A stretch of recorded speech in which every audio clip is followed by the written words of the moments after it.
794-0072 మరియు 73. నా పేరు వెరోనికా. నేను హైదరాబాద్ నుండి వచ్చాను. Just more and more.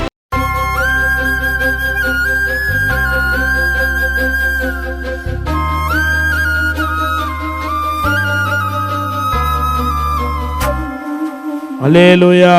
యోహాను సువార్త 16వ అధ్యాయం 7వ వచనం. అయితే నేను మీతో సత్యము చెప్పుచున్నాను, నేను వెళ్ళిపోవుట వలన మీకు ప్రయోజనకరము.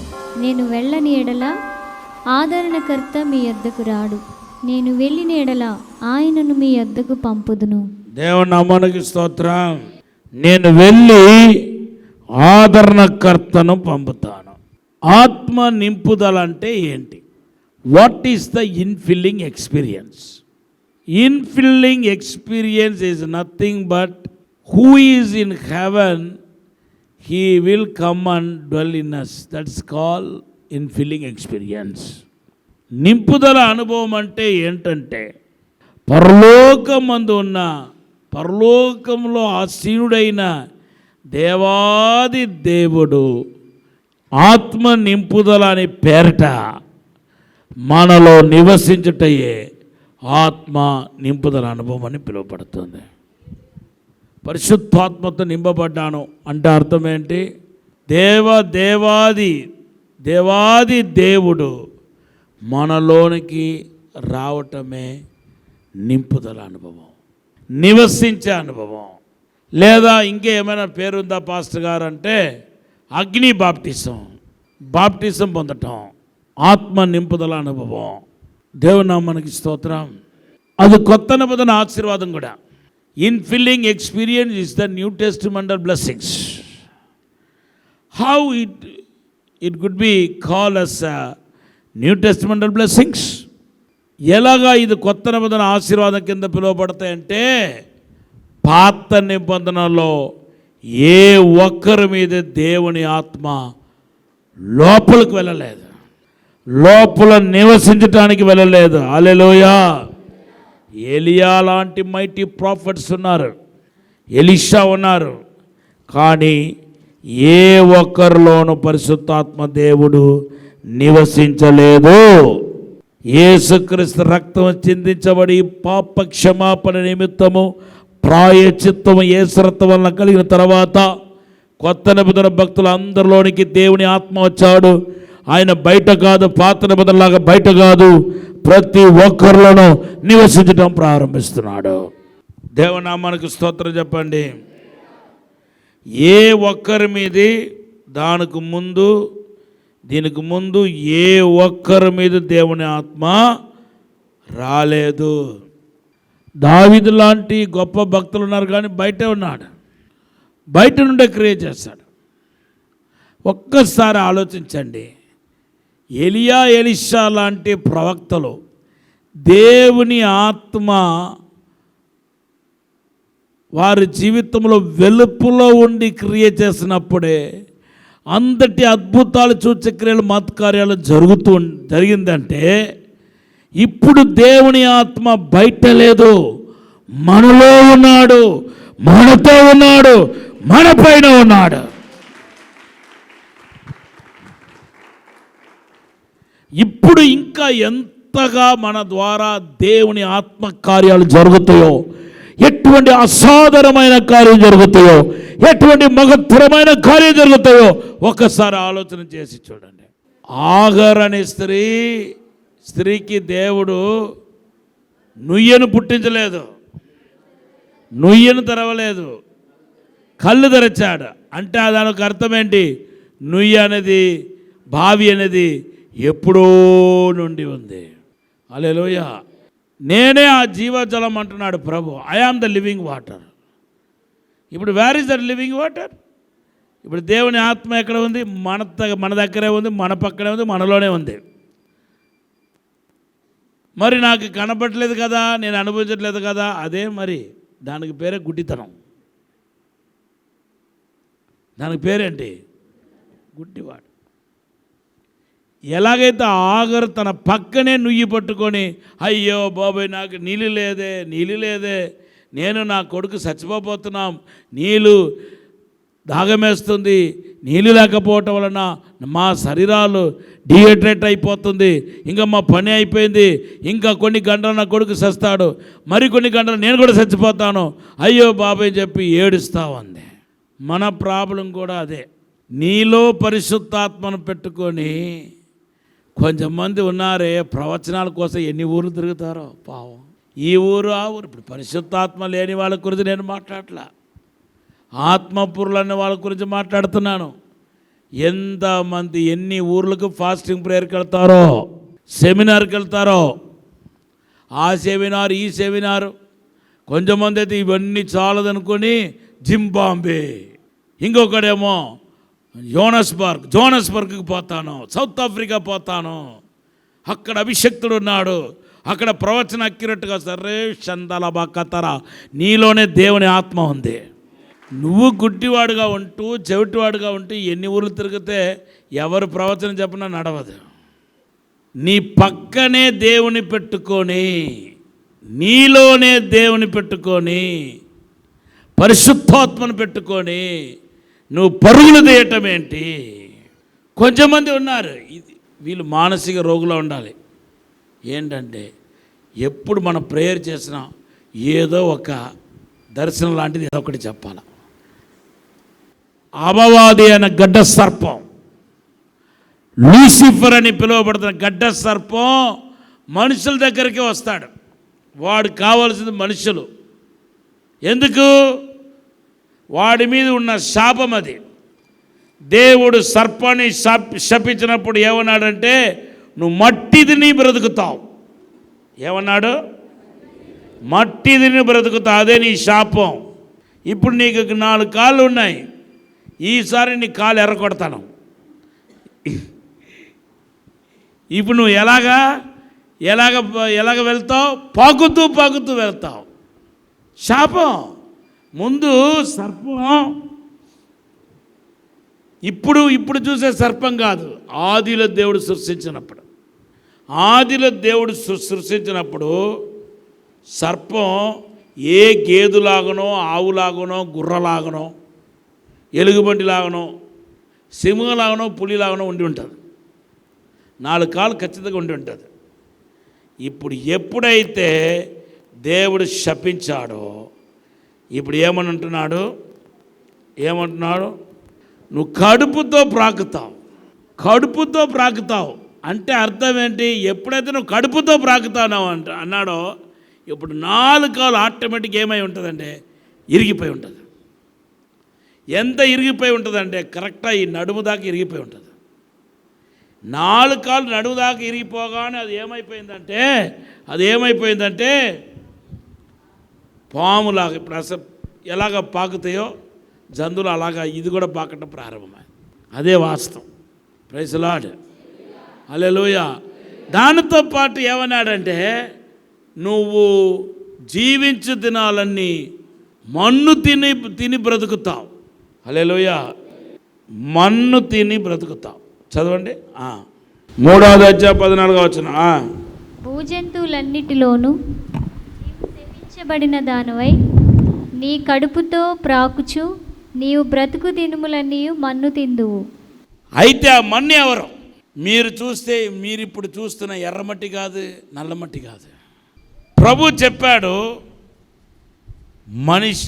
మనిషి నువ్వు మట్టిగా ఉన్నావు, మళ్ళా నువ్వు ఎక్కడికి వెళ్తావు? మట్టికే తిరిగి వెళ్తావు. అంతేకాదు 2:7 ఏమని రాయబడింది? ఆదికాండం 2:7 దేవుడు నేల మట్టి మీది నరుని చేయదము అని చెప్పాడు. హల్లెలూయా. ఇప్పుడు సాతానుకు ఆహారం ఎవరు? మనుషులు. మరి మీరు మనుషులు కదా? ఒకానొకప్పుడు మనిషి, నేను సామాన్యుడును, ప్రకృతి సంబంధమైన వ్యక్తిని. కానీ నన్ను దేవుడు రక్తం పెట్టి కొని నన్ను ఆయన మందిరంగా మార్చేస్తాడు. మనం ఒక హౌస్ని ఎలాగైతే మందిరంగా మార్చుకుంటామో అలాగే ఒకానొకప్పుడు నేను ఎవరంటే మట్టి, మనిషి. కానీ యేసు ఎప్పుడైతే క్రయధనం పెట్టి తన రక్తం పెట్టి నన్ను కొన్నాడో అప్పుడు నేను మట్టి కాదయ్యా, నేను మందిరం. నా దేహం డే బై డే మహిమ దేహంగా మార్చబడుతున్నాయి. నా దేహంలో వెలుగు నిండి ఉంది. హల్లెలూయా. నా దేహంలో మహిమ ఉంది. నా దేహంలో పరిశుద్ధాత్మ దేవుడు ఉన్నాడు. కనుక నన్ను మట్టి అనుకొని సాతాను పాకుతూ వచ్చి నన్ను తినటం జరగని పని. తింటున్నాడు, సాతానుడు తింటున్నాడు. కాలు కొరికితే కాళ్ళలో క్యాన్సర్, కళ్ళు మీద పొడిస్తే కళ్ళు గుడ్డికలు అయిపోతుంది, బ్లడ్లో దూరితే బ్లడ్లో ఇన్ఫెక్షన్, లంగ్స్లో దూరితే లంగ్స్లో ప్రాబ్లం. ఇదే సాతాను తినటం.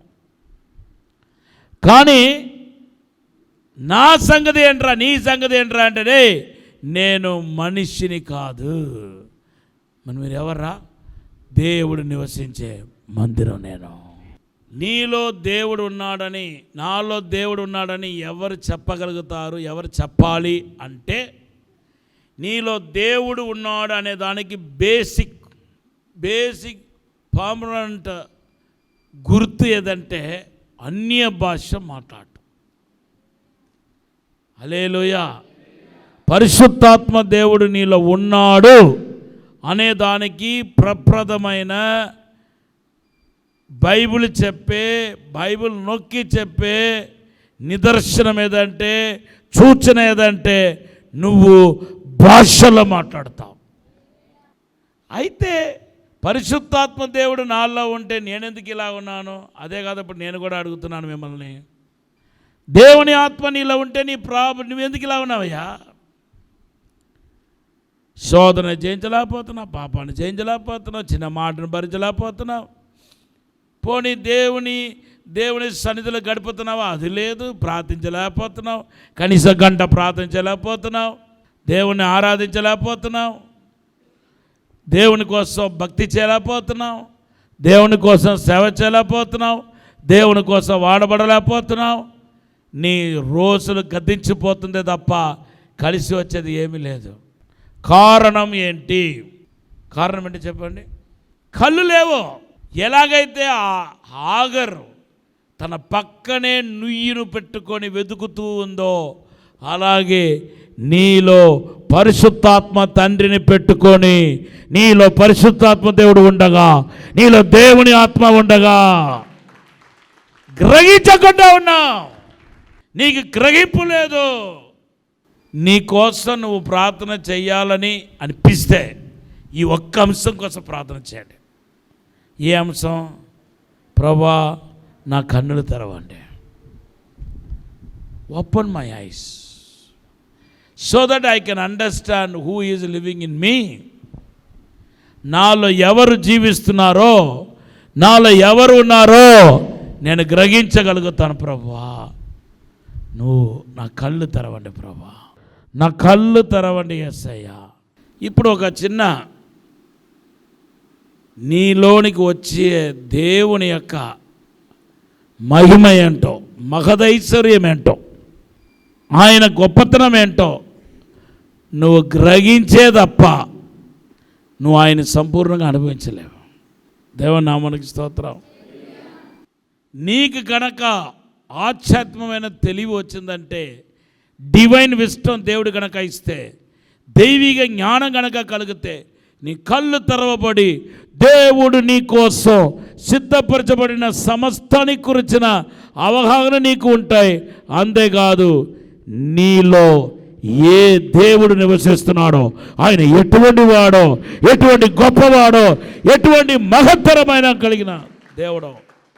99% ఎవరో ఒకరో ఇద్దరు తప్ప మీరందరూ భాషలో మాట్లాడుతున్నారంటే దానికి గల కారణం మీలో దేవుని ఆత్మ నివసిస్తున్నాడు.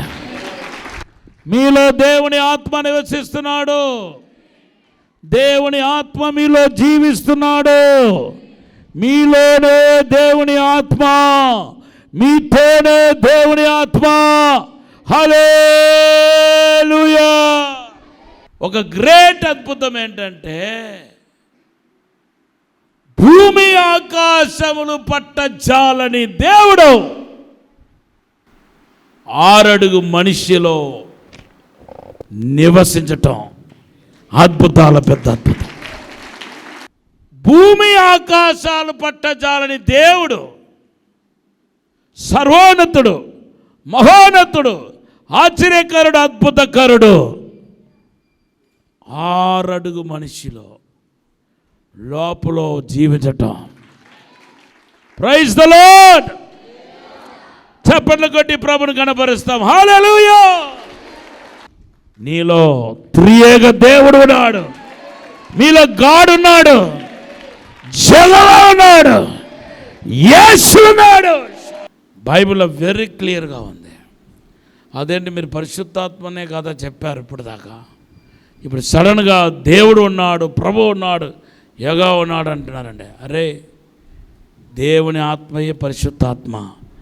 పరిశుద్ధాత్మ ఉన్నాడంటే దేవుడు ఉన్నాడని అర్థం.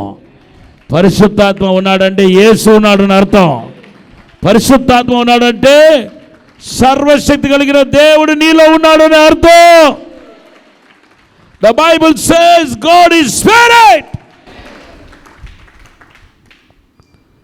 దేవుడు ఆత్మయే ఉన్నాడు. అందరూ చెప్పండి, ఏ ఆత్మయే ఉన్నాడు? పరిశుద్ధాత్మ. ఆయనకు పరిశుద్ధత అనేది పరిశుద్ధం ప్లస్ ఆత్మ, అది కలిపి చెప్పినప్పుడు పరిశుద్ధాత్మ అంటాం. పరిశుద్ధం అనేది ఆయనకి ఇవ్వబడిన విరుదు. ఆయన ఒరిజినల్ ఏంటంటే రువా. హీబ్రూలో ఏమంటామంటే రువా అని, అంటే రువా అంటే అర్థం ఏంటంటే ఆత్మ అని అర్థం. రువా ఆత్మ, ఆత్మైన వాడు అని అర్థం. రువా అంత చెప్పండి. రువా. ఏ రువా? పరిశుద్ధత కలిగిన రువా. అందుకొరకు ఆయన పేరు ఏంటంటే పరిశుద్ధాత్మ.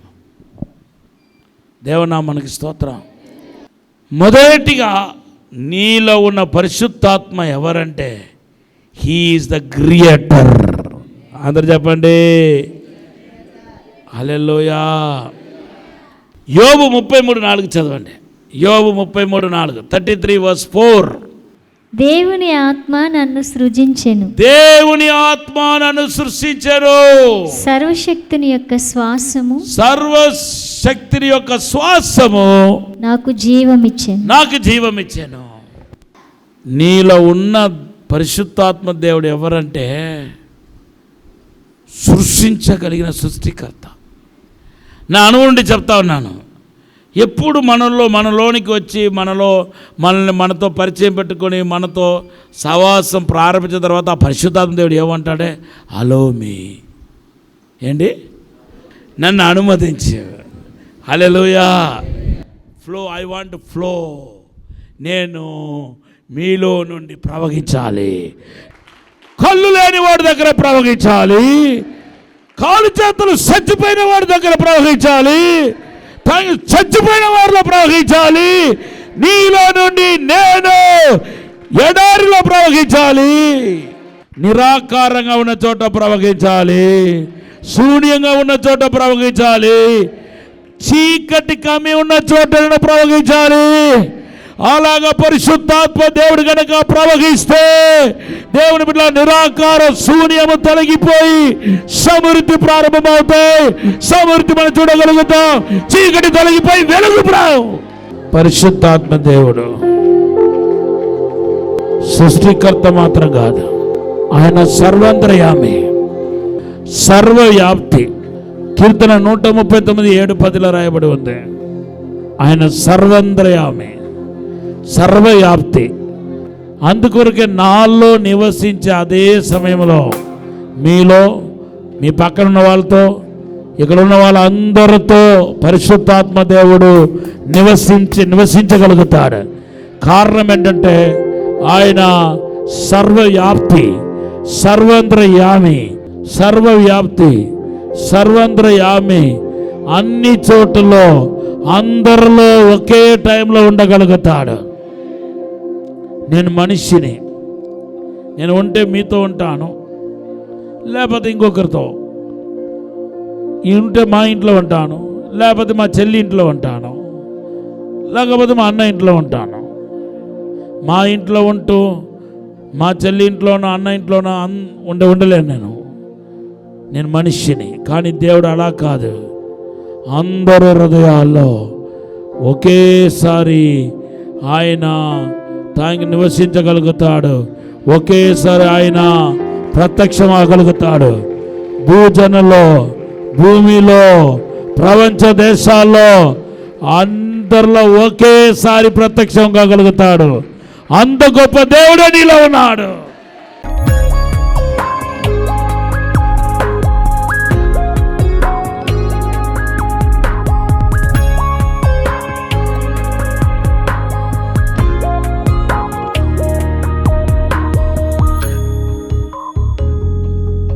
పరిశుద్ధము నమ్మకమైన పరలోక తండ్రి, నీకు వందనాలు, స్తోత్రాలు ప్రభా. మమ్మలను క్షమించి, మన్నించి, పరిశుద్ధపరిచి, శుద్ధీకరించి మాలో నివసించమని అడుగుతున్నాను తండ్రి. మాలో ఉండుమని అడుగుతున్నాను తండ్రి. మాలో నుండి ప్రత్యక్షమని అడుగుతున్నాను తండ్రి. ఇక్కడ ఉన్న ప్రతి ఒక్కరిలోనైనా నీ అభిషేకం తాకనగాక, నీ వెలుగు తాకనగాక, నీ మహిమ తాకనగాక, నీ ప్రసన్న తాకనగాక, నీ దివ్య జ్యోతి ప్రతి ఒక్కరిలో ప్రత్యక్షమవనగాక. ప్రతి ఒక్కరిని మండించండి, రగిలించండి, అభిషేకించండి ప్రభా. మీరు ఆశీర్వదించి దీవించమని యేసు నామములో అడిగి వేడుకుంటున్నాము తండ్రి, ఆమేన్. నా పేరు ఎలీషా. నేను సిద్దిపేట డిస్టిక్ నుండి ఇక్కడికి వచ్చాను. డునామిస్ కంటే ముందు నా జీవితము చాలా భయంకరమైంది, దుర్భరమైంది. డునామిస్కి వచ్చిన తర్వాత నా జీవితము ఒక విధంగా మార్చబడింది, రూపాంతరపరచబడింది. ఇక్కడికి వచ్చిన తర్వాత అభిషేకాన్ని గురించిన విలువ, ఆ ప్రత్యక్షత నేను గ్రహించాను. ఈ డునామిస్లో దేవుని సన్నిధి, అభిషేకము, మహిమ, నడిపింపు ఉందని నా వ్యక్తిగతంగా నేను గ్రహించాను. సేవా పిలుపు ఉన్నప్పటికీ సరైన అవగాహన లేక, ఆత్మ ప్రత్యక్షతలో అవగాహన లేక ఉన్న వ్యక్తిని. కానీ ఈ రోజు నేను ఆ విషయంలో అవగాహన కలిగి నేను నేర్చుకోగలిగాను. డాడీ క్లాస్లో కానీ, మమ్మీ క్లాస్లో కానీ, టంగ్స్ క్లాస్లో కానీ, ఆ ప్రీచర్స్ క్లాస్లో కానీ నేను ఎంతగానో ఆదరించబడ్డాను, బలపరచబడ్డాను, ప్రోత్సహించబడ్డాను. సబ్జెక్ట్ని కూడా నేర్చుకున్నాను. సో ప్రభువుని బట్టి నేను చెప్పేది ఏంటంటే, డునామిస్ ద్వారా దేవుడు ప్రతి వ్యక్తిని దర్శిస్తున్నాడు.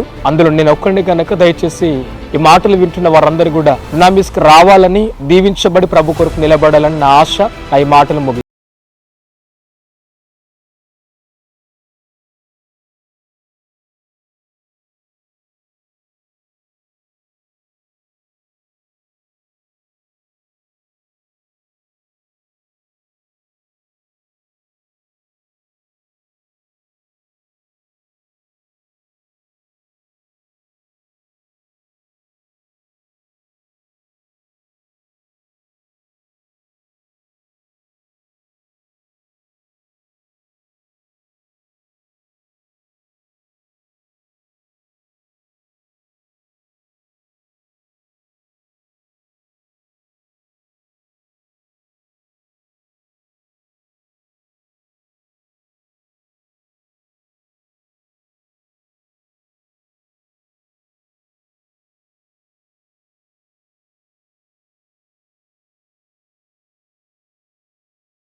డబల్ 072 మరియు 73. ఇది కుటుంబ ఆశీర్వాద కూడిక. ఇక్కడ మేము మా కుటుంబాలను కట్టుకున్నాం. మరి మీరు? అయితే ప్రతి శుక్రవారం రాజమహేంద్రవరంలో జరిగే ఈ కుటుంబ ఆశీర్వాద కూడికలో పాల్గొనండి. ఈ కూడిక జరుగు స్థలం దహించు అగ్ని ఆడిటోరియం, నటరాజ్ థియేటర్, రాజమహేంద్రవరం. సికింద్రాబాద్ లో దహించు అగ్ని అద్భుత అసాధారణ కూడిక ప్రతి శనివారం సాయంత్రం 5 గంటల నుండి ప్రారంభించబడును. స్థలం SPG church ground, alpha hotel వెనుక, సికింద్రాబాద్. మరిన్ని వివరాలకు 9494940074 మరియు 75. రాజమహేంద్రవరంలో దహించు అగ్ని అభిషేక ఆదివారపు ఆరాధన ఇప్పుడు ప్రతి ఆదివారం ఉదయం 9:30 నుండి ప్రారంభించబడును. తప్పక పాలు పొందండి, దైవిక ఆశీర్వాదం పొందండి. స్థలం దహించు అగ్ని ఆడిటోరియం, నటరాజ్ థియేటర్, రాజమహేంద్రవరం. మీ ప్రార్థన అవసరతలకు 9494940072 మరియు 73. ఈ టీవీ కార్యక్రమాన్ని చూసి ఆశీర్వదించబడినట్లయితే దహించు అగ్ని టీవీ పరిచర్యకు మరియు బ్లెస్సింగ్ ల్యాండ్ కు సహకరించండి. దహించు అగ్ని trust current account number 357222444370, state bank of India main branch, Rajamahendravaram. My address, Dr. Thomas, దహించు అగ్ని మినిస్ట్రీస్, తుమ్మలోవా, రాజమహేంద్రవరం.